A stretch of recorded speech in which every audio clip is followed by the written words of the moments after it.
È possibile coltivare il mais senza utilizzare insetticidi del terreno come concianti del seme o microgranulari? La risposta è sì. Se vedete il mais a Valle Vecchia dall'alto potrete osservare una buona densità delle piante e tutta questa superficie non è stata trattata con insetticidi del terreno o semi concianti. Le tecniche di difesa messe a punto da Veneto Agricoltura hanno consentito di evitare l'uso di queste sostanze mantenendo un ottimo risultato tecnico e migliorando il reddito degli agricoltori, senza usare insetticidi del terreno o seme conciato.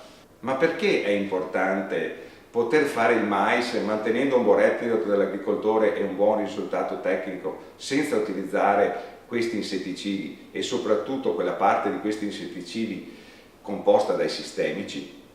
È importante perché riesco a preservare la biodiversità che caratterizza Valle Vecchia. Valle Vecchia è un caso unico al mondo in cui vi è un'elevata concentrazione di biodiversità, molti habitat naturali, l'uno vicino all'altro, frammisti con i campi coltivati, che conservano delle specie anche rare a particolare rischio. Tra gli interventi più pericolosi per la biodiversità ci sono gli insetticidi del terreno, usati per proteggere le culture, in particolare il mais, nelle prime fasi di sviluppo. Tra questi i neonicotinoidi hanno mostrato una particolare tossicità, non solo per gli insetti dannosi, ma per molte altre specie, acquatiche e non.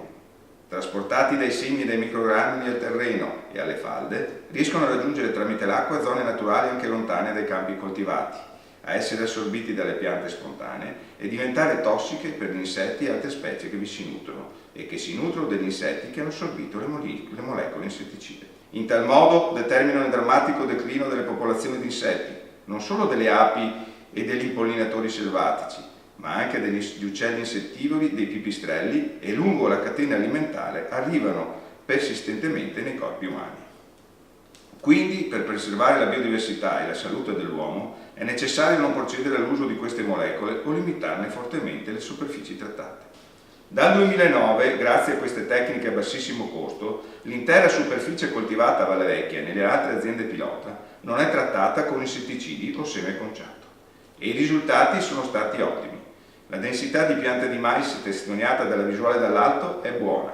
La superficie dei reparti a mais è ben coperta da piante e i rilievi di dettaglio indicano che ovunque la gran parte dei semi ha dato piante ben sviluppate.